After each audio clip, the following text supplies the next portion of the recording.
مسلمانوں کو مختلف طریقے سے خرچ کرنے پر قرآن کریم آمادہ کرتا ہے۔ ایک جگہ قرآن کریم فرماتا ہے کہ جو لوگ اللہ کے راستے میں خرچ کرتے ہیں اس کی مثال ایسی ہے کمثل حبۃ، اس کی مثال ایک بیج جیسی ہے، انبتت سبع سنابل، کہ اس ایک بیج کو کاشت کرنے سے 7 خوشے اگتے ہیں، 7 بالیاں اگتی ہیں، فی کل سنبلۃ 100 حبہ، اور ہر بالی، ہر خوشے کے اندر 100 دانے ہوتے ہیں۔ گویا کہ ایک بیج سے 7 بالیاں اگی اور ہر بالی کے اندر 100 دانے،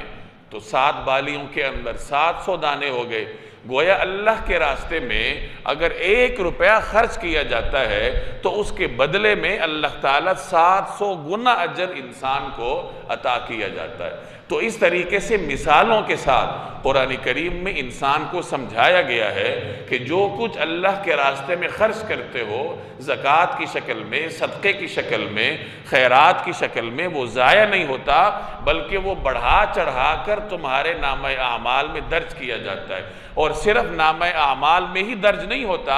بلکہ آپ کے پاس جو مال ہے اللہ اس میں بھی برکت ڈالتا ہے۔ یمحق اللہ الربا ویربی الصدقات، قرآن کریم کا اعلان ہے کہ اللہ جل جلالہ سود کو مٹاتا ہے اور صدقے کو بڑھاتا ہے۔ ایک آدمی سود لیتا ہے، اب اس کی جو بیلنس شیٹ ہے اس میں اضافہ نظر آتا ہے، لیکن اللہ کہہ رہا ہے کہ یہ اضافہ نہیں ہے، یہ کمی ہے، کیونکہ اللہ اس کو مٹا کے رکھے گا۔ اور صدقہ جو آپ دیتے ہیں تو آپ کی بیلنس شیٹ میں وہ کمی نظر آتی ہے کہ کوئی چیز آپ کے ہاں سے گئی ہے، لیکن اللہ فرماتا ہے کہ یہ کمی نہیں ہے بلکہ یہ اضافہ ہے۔ اللہ تبارک و تعالی اضافے کے ساتھ یہ واپس کرے گا۔ ایک روایت میں آتا ہے کہ بندہ مومن اللہ کے راستے میں اگر 1 کھجور خرچ کرتا ہے،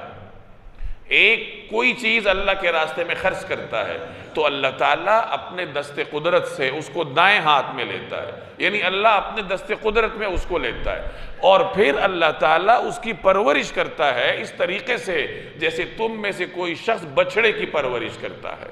یعنی جیسے آپ ایک چھوٹا بچھڑا لیتے ہیں، وہ پرورش ہوتے ہوتے وہ اچھا خاصا بیل بن جاتا ہے، اسی طریقے سے اگر 1 کھجور آپ اللہ کے راستے میں خرچ کرتے ہیں تو اللہ تبارک و تعالی آپ کے نامہ اعمال میں پہاڑ جیسا وزنی اجر لکھ دیتا ہے۔ تو بندہ مومن جو بھی خرچ کرتا ہے اللہ تعالیٰ بڑھا چڑھا کر اس کو واپس کرتا ہے۔